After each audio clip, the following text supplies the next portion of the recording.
ایک شیخ الحدیث کہتا ہے کہ جن اسباب سے مردہ قبر میں فرشتوں کے سوال و جواب سنتے ہیں، انہی اسباب سے اہل دنیا کا کلام بھی سنتا ہے۔ اس کو کہا چلو اسی پہ دلیل دو۔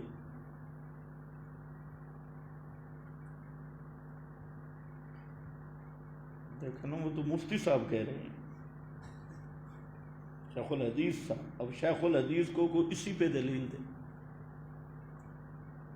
ایک دوسرا، یہ جو فرشتوں کا سوال و جواب ہے، یہ دنیاوی معاملہ ہے یا برزخی معاملہ ہے؟ اور دنیا والوں کا کلام سننا یہ دنیاوی معاملہ ہے۔ اب جو برزخ کو دنیا میں پر قیاس کرے تو وہ شیخ الحدیث نہیں ہے، وہ بہت بڑا گدھا ہے، جس کو یہ بھی نہیں پتا کہ سوال و جواب جو قبر کے ہیں ان کا تعلق کس کے ساتھ ہے؟ عالم برزخ کے ساتھ۔ اور پھر برزخی احوال کو دنیا پہ قیاس کرنا، اور دنیا، یہی تو ان اہل بدعت شیخ الحدیثوں کا دماغی توازن ٹھیک نہیں۔ وہ کبھی برزخ کو دنیا پہ لے آتے ہیں، کبھی دنیا کو برزخ پہ لے جاتے ہیں۔ مسئلہ یہ ہے کہ ما انت بمسمع من فی القبور کا خطاب فرشتوں کو ہے۔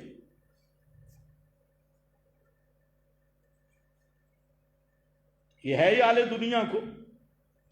باقی جو برزخی احوال یا برزخی ادراک ہے وہ شروع تب ہوتا ہے جب دنیاوی ادراک ختم ہو جائے، اور اگر دنیاوی ادراک ہے تو برزخی ادراک پھر شروع ہی نہیں ہے۔ اب یہ شیخ الحدیث کو بھی سر پہ مالش کروانی چاہیے۔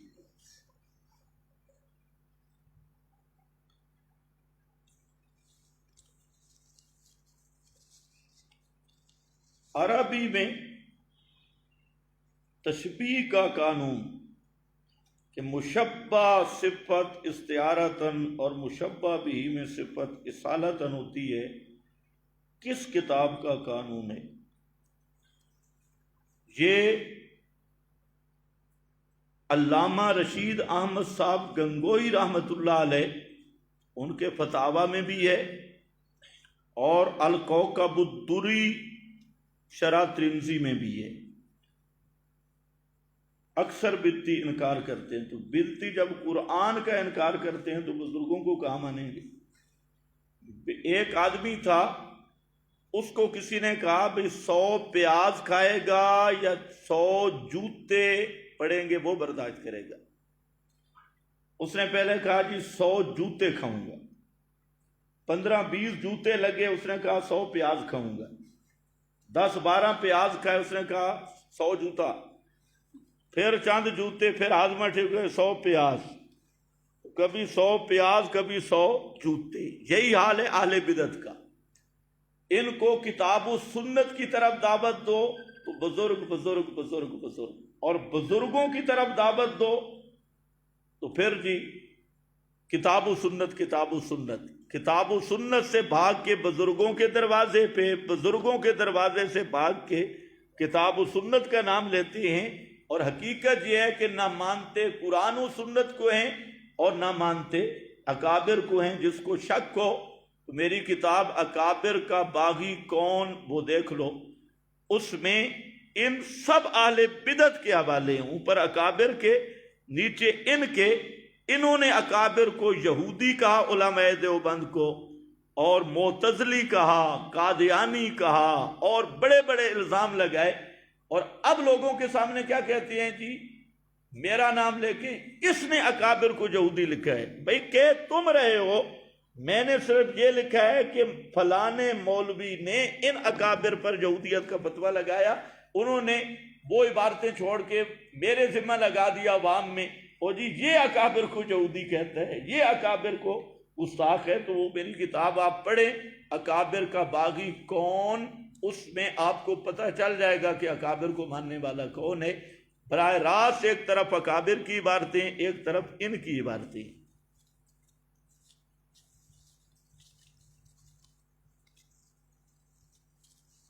احادیث کی کتاب 400 سال بعد لکھی گئی ہے۔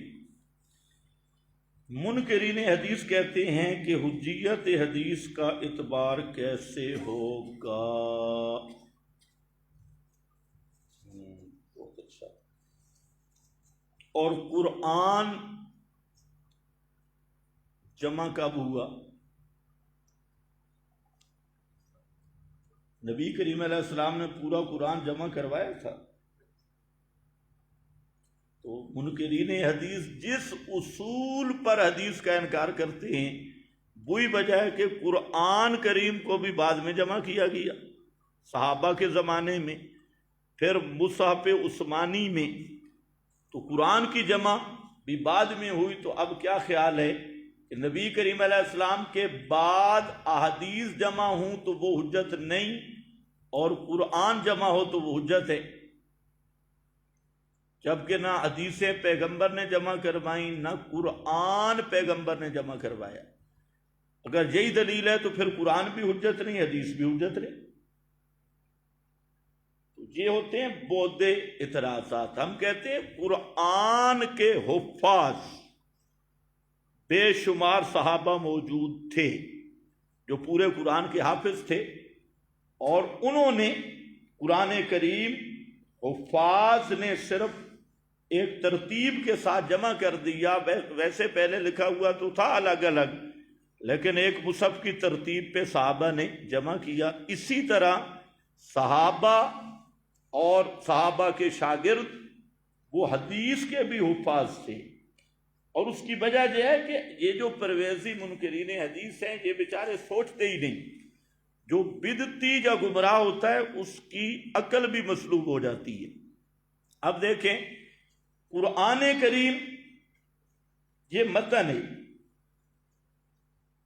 اور بیان رسول یہ اس کی شرح ہے۔ بعض وہ قرآن پاک کے احکام ہیں کہ پیغمبر کا بیان ساتھ نہ ہو تو ان پہ عمل ہی ممکن نہیں۔ تو اگر وہ بیان رسول محفوظ نہیں تو قرآن معطل ہے۔ پھر مثلا قرآن نے اتنا بتایا وَلْيَطَّوَّفُوا بِالْبَيْتِ الْعَتِيقِ، پرانے گھر کا طواف کرو۔ اب وہ گھر کون سا ہے؟ کدھر ہے وہ گھر؟ ادھر اسلام آباد میں کوئی پرانے گھر کا طواف شروع کر دے منکرین حدیث، اور لغت دیکھے بھئی پرانے گھر کا طواف کرو۔ اس گھر کی تعیین کس نے کی؟ محمد الرسول اللہ صلی اللہ علیہ وسلم نے۔ ہم جب پہلی دفعہ وہاں سعودیے گئے تو پورا دن کا ایک حصہ تلاش کرتے رہے، ہمیں کعبۃ اللہ کی طرف راستہ ہی نہیں مل رہا تھا۔ اتنی لمبی مسجد۔ اب قرآن میں بیت اللہ کا، بیت کا لفظ تو آیا، بیت عتیق کا لفظ بھی آیا، حج کا حکم بھی آیا، صفا مروہ کا حکم بھی آیا۔ ادھر اسلام آباد پنڈی میں صفا مروہ 2 دکانیں ہوں تو کوئی ان کا طواف شروع کر دے، سائی شروع کر دے۔ اب وہ صفا مروہ کہاں ہے؟ وہ کون سا بیت اللہ ہے جس کا طواف کرنا ہے؟ تو اس کی تعیین بیان رسول سے ہوئی ہے، اور بیان رسول بغیر ہو نہیں سکتا۔ آج اگر آپ سندھ چلے جائیں تو وہاں پر بھی ان لوگوں نے حج شروع کیا ہوا ہے، اور کئی مقام پہ شروع کیا ہے۔ تو قرآن نے حکم دیا حج کرو، طواف کرو، صفا مروہ کی سعی کرو، لیکن صفا مروہ کہاں ہے؟ کعبۃ اللہ کہاں ہے؟ طواف کیسے کرنا ہے؟ یہ تو بیان رسول سے ثابت ہوگا۔ اگر بیان رسول محفوظ نہیں تو عمل بالقرآن پھر ممکن ہی نہیں۔ اس لیے یہ ان کی قرآن اور بیان رسول، قرآن پاک کی جو توضیح پیغمبر نے کی ہے، جس طرح قرآن کا محفوظ ہونا ضروری ہے، اسی طرح اس تشریح کا بھی محفوظ ہونا ضروری ہے، کیونکہ حفاظت قرآن کے مقام پہ اللہ تعالیٰ نے یہ نہیں فرمایا اِنَّا نَحْنُ نَزَّلْنَا الْقُرْآنَ وَإِنَّا لَهُ لَحَافِظُونَ۔ اسی طرح ہے آیت اِنَّا نَحْنُ نَزَّلْنَا الذِّکْرَ، ذکر اور اسی ذکر کے متعلق فرمایا انا انزلنا الیک الذکر لتبین للناس، یہ ذکر بنتا ہی تب ہے جب سمجھ آئے، اگر سمجھ ہی نہیں تو پھر الذکر کا کیا معنی، اور سمجھ تب آئے گا کہ متن کے ساتھ بیان رسول بھی ہو۔ تو جس طرح الذکر میں متن قرآن کی محفوظیت کا وعدہ ہے، اس متن کے بیان کے محفوظ ہونے کا بھی وعدہ ہے، ورنہ تو الذکر کا کوئی معنی نہیں بن سکتا۔ تو یہ غلوب ہے ان کا، اور خر دماغی ہے، اور یہ متاثر ہیں یہود و نصارہ سے۔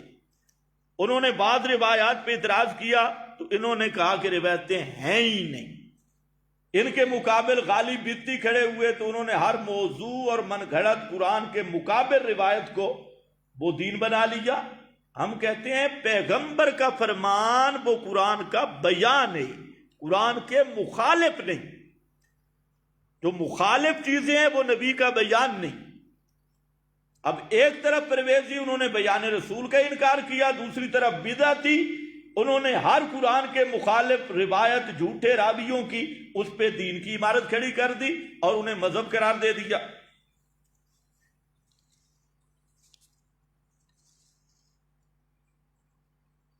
سورہ زمر میں آیت نمبر 42 میں الانفس سے مراد ارواح ہیں یا اجسام، بیان القرآن دیکھ لو، تفسیر عثمانی دیکھ لو۔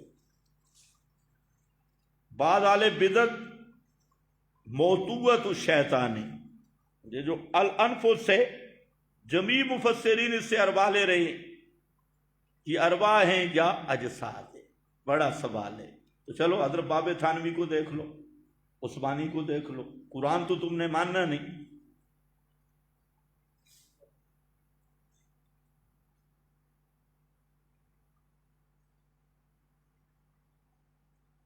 یہ کیا لگتا ہے بھائی، پرچی صاف لکھا ضرور۔ جنت میں جب شہید کی روح سبز پرندوں میں ہوگی تو قیامت میں ان پر موت آئے گی، اندازہ کرو، قیامت میں ان پہ موت آئے گی، تمہیں دنیا پہ بھی آئے گی، یہ کہہ کر کیوں موت آئے بھائی؟ موت کا تجھے معنی نہیں آتا،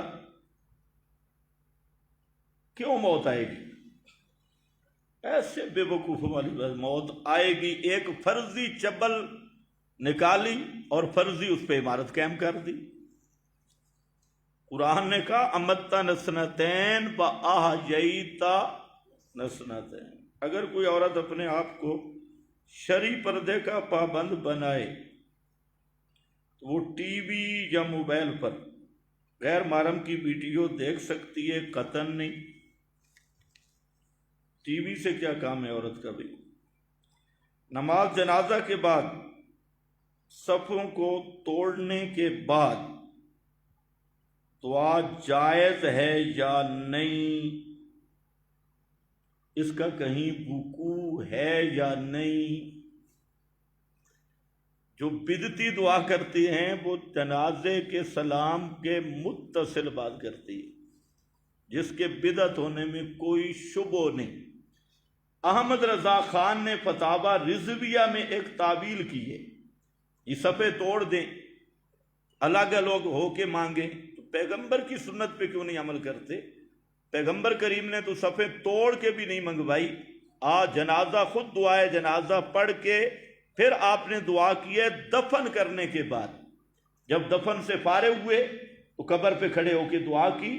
تو سنت کو کیوں چھوڑتے ہو؟ اپنی تعویلیں کر کے صفیں توڑیں جی، مصلی توڑ دیں جی، مولوی کا سر توڑ دیں جی، یہ سب تعویلات ہیں۔ پیغمبر کی سنت یہ ہے کہ آپ نے جنازہ پڑھایا اور پھر فارغ من الدفن، دفن سے فارغ ہوئے تو میت کے لیے دعا کرنے کا حکم بھی کیا اور خود بھی دعا کی ہے۔ تو سنت کو لازم پکڑو، تعویلات کی کیا ضرورت ہے؟ حج عمرہ کے دوران اکثر عورتوں کے چہرے ننگے ہوتے ہیں، بھائی ننگے نہیں ہونے چاہیے، وہ خاص ان کا سکاف ملتا ہے کہ سامنے سے پردہ لٹکا دیتی ہیں۔ تو اکثر عورتیں تو یہاں پاکستان میں پردہ نہیں کرتی، اور اکثر لوگ آج کل حج عمرے پہ جاتے ہیں سیر سپاٹے کے لیے. نئی جگہ ہے، جو حج کو حج سمجھ کے جائے، عمرہ کو عمرہ سمجھ کے جائے تو وہ تو شرعی تقاضے پورا کرے گا، اور جو حج اور عمرے کے مقام کو مری جانے جیسا درجہ دے دے کہ ہم مری میں بھی سیر کر کے آ گئے، ادھر سے بھی سیر کر کے آ گئے، تو وہ تو شکر ہے کپڑے پہن کے جاتی ہیں اور احرام باندھتی ہیں، نہیں تو ان پہ اتنا اعتبار بھی نہیں ہے. کیا اہل حدیث سے کے پیچھے نماز ہو سکتی ہے؟ بڑا خطرناک کام، الامان والا بھی، اور اس کی بہت ساری وجوہات ہیں. ایک تو نماز کے مسائل میں بہت ساری وجوہات ہیں. ان کے نزدیک جب تک پڑوسی نہ سنے یا ناک بند نہ ہو تو وضو بھی نہیں ٹوٹتا. تو اب ہمیں کیسے اعتبار آئے گا مولوی صاحب کی حالت میں؟ نماز کا معاملہ تو بڑا خطرناک ہے. پھر ان کے نزدیک منی بھی بالکل پاک ہے. کیسے اعتبار آئے گا مولوی صاحب کی شلوار پاک ہے یا پلیت ہے؟ پھر ان کے نزدیک بہت سارے جو حشرات الارض ہیں وہ کھانے بھی جائز ہیں، کیا پتہ اس نے منہ میں رکھے ہوئے ہوں. پھر جو مطلقاً تقلید کو شرک کہتا ہے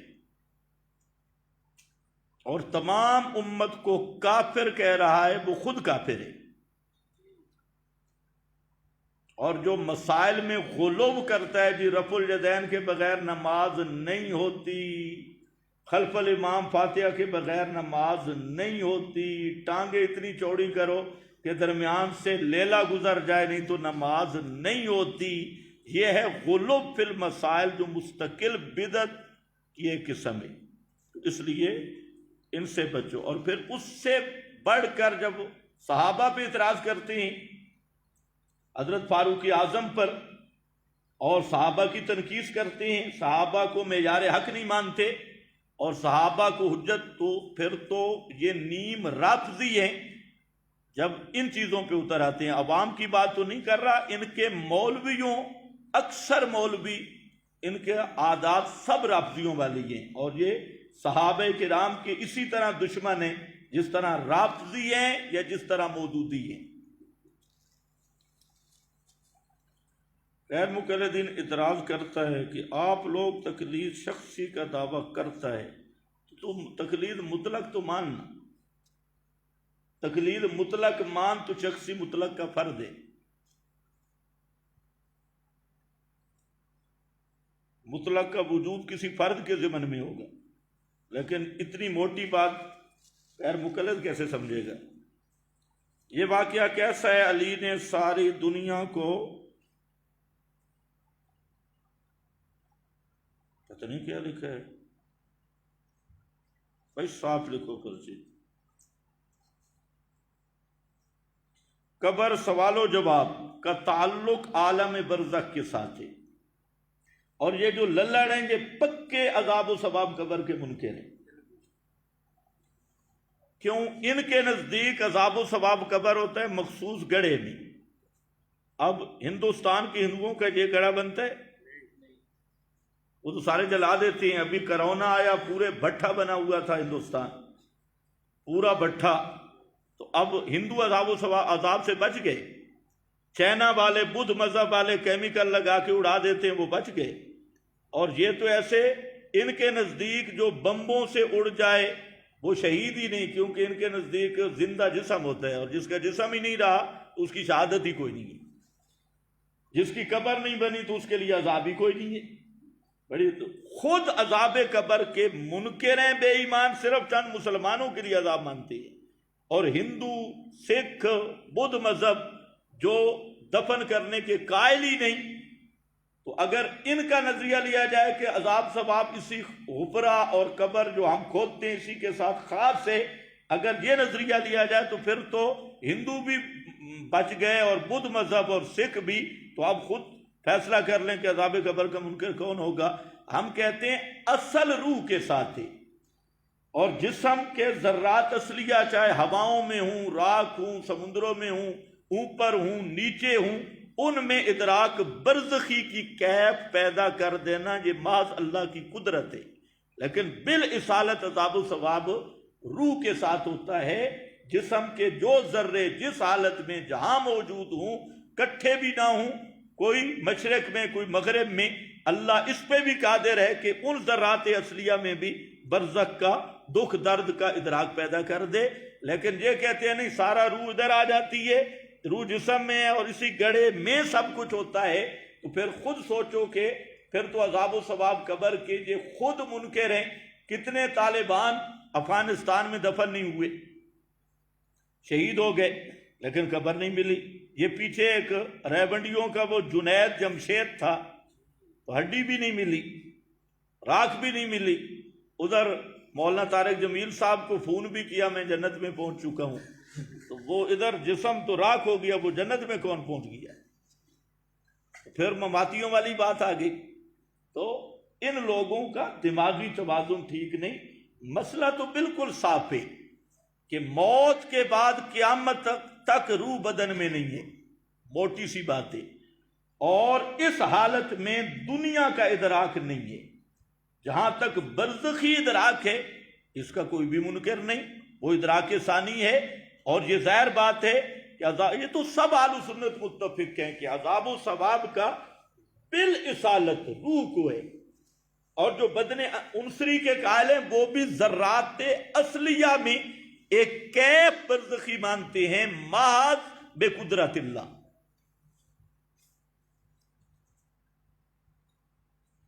واہیاتیوں کے پیچھے نماز ہو سکتی ہے؟ یہ جو للڑ ہیں یہ مسائل توحید کو فروعی سمجھتے ہیں، یہ پہلا کفر ہے، اور جو عادتاً مردوں کے سما کے قائل ہیں یہ دوسرا کفر ہے، اور جو روح کو موت کے بعد اس بدن سے نکلنے کا قائل نہیں یا دوبارہ انہی ابدان عنصریہ کے اندر مانتا ہے، یہ تیسرا کفر ہے، اور جو انبیاء اولیاء کی قبروں سے سفارشیں کرانے کا قائل ہے استشفاء کا، یہ چوتھا کفر ہے، اور جو نبی کریم علیہ السلام اور مردوں پر تفصیلی عرض اعمال کا قائل ہے، یہ پانچواں کفر ہے، اور جو کتاب و سنت کو اپنی تحریفات پر فٹ کرے یہ چھٹا کفر ہے، اور جو اہل حق کی تکفیر کرے یہ ساتواں کفر ہے۔ تو یہ 7 کفروں کے ہوتے ہوئے جس میں یہ 7 کفر ہیں، اس کے پیچھے کبھی پیچھے تو نماز نہیں ہوتی، اس کے آگے کھڑے ہو کے نماز پڑھنے کی فکر کر لو۔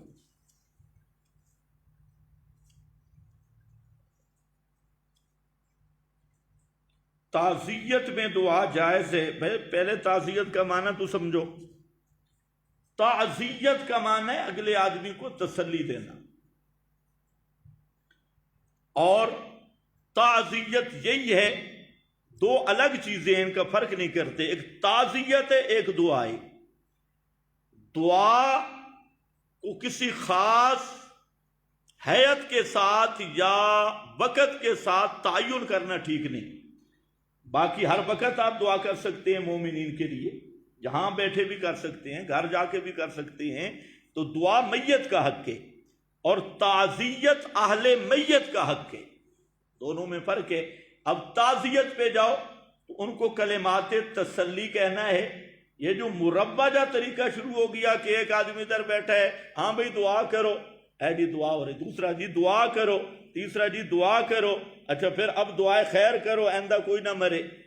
تو یہ جو پوری ایک رسم اور ٹریننگ سنٹر کھلا ہوا ہے، اور ان سے قسم اٹھاؤ تو یہ دعا کرتی کوئی نہیں، کبھی آپ ان کو ہونٹ ہلاتے بھی دیکھو نہیں، یہ دعا کرو جی۔ یہ ٹریننگ کیا ہو رہی ہے؟ یہ اجمیوں کی ایک رسم ہے، اس کا شریعت میں کوئی اصل نہیں ہے۔ کلمات تسلی یہ ہیں کہ آپ وہاں پر کہہ دو اللہ آپ کے میت کی مغفرت فرمائے، اللہ آپ کو صبر جمیل عطا فرمائے، تو اس طرح کے کلمات وہاں پر کہو جس سے اہل میت کو تسلی ہو۔ بعض لوگ ایک رکعت وتر پڑھتے ہیں، بھائی ان کی مرضی ہے، ہمارے پاس ڈنڈا تو نہیں ہے۔ ویسے وتر طاق کو کہتی ہے، ایک جفت ہوتا ہے جو پورا تقسیم ہو، ایک وتر ہے جو طاق، جو پورا تقسیم نہ ہو۔ تو وتر بنتے ہی ایک کے ساتھ ہے، 10 کے ساتھ ایک ملاؤ گے تو کیا بن جائے گا؟ وتر۔ 10 جفت ہے، ایک ساتھ ملے گا تو کیا بن جائے گا؟ وتر ہے۔ تو ایک وتر ہے، ان اللہ وتر یحب الوتر، اللہ اکیلا ہے، ایک ہے، یحب الوتر۔ اب ایک وتر ہے، 2 جفت ہے، 3 وتر ہے، 4 جو طاق 4 جفت ہے، 5 وتر ہے طاق ہے اور 6 جفت ہے، 7 طاق ہے اور 8 جفت ہے، 9 طاق ہے، 10 جفت ہے، 11 طاق ہے، 12 جفت ہے۔ تو آپ صلی اللہ علیہ وسلم نماز پڑھتے تھے 2 رکعتیں، اور پھر دوسری کے ساتھ جب تیسری ملا لیتے تھے، ایک ملاتے تو ایک سے ہی وتر بنتا ہے۔ یوتر بواحدۃ، بھائی 2 پڑھیں گے تو وتر ہوگا یا جفت ہوگا؟ تو 2 کے ساتھ ایک ملے گی تو وتر بنے گا۔ اب یہ گنتی اپنے اہل حدیث بھائیوں کو دوبارہ ریاضی پڑھانی پڑے گی، ان بیچاروں کو ریاضی نہیں آتی، 3 کو 1 بنا دیتے ہیں، 1 کو 3 بنا دیتے ہیں۔ وتروں کا معاملہ ہے تو 1 3 ہے، طلاق کا معاملہ ہے تو 3 1 ہے۔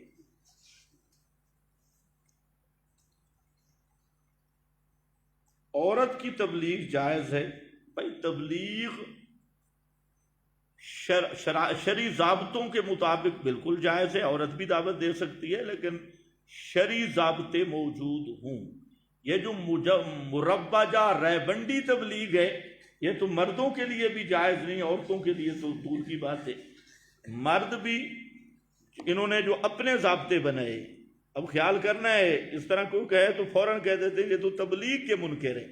بھائی تبلیغ کے تو ہم خود دائی ہیں، لیکن تبلیغ ہے کس کی؟ قرآن کی۔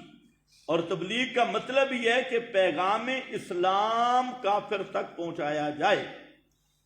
اور موجودہ ریونڈیوں میں پچھلے دنوں مفتی ضرب علی خان صاحب نے بہترین بیان دیا، اور ان کے بزرگوں کا، کہ ان کے مذہب میں کسی کافر کو دعوت دینا جائز ہی نہیں، ان کی ترتیب میں۔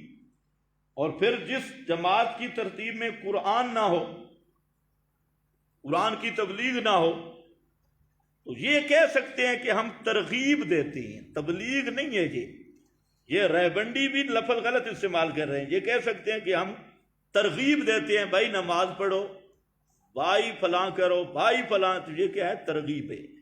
تبلیغ کیا ہے؟ بلغ ما انزل الیک من ربک، تبلیغ وہ ہے جو اشاعت التوحید کے علماء ربانی کرتے ہیں، یہ ہے پیغام توحید دوسروں تک پہنچانا۔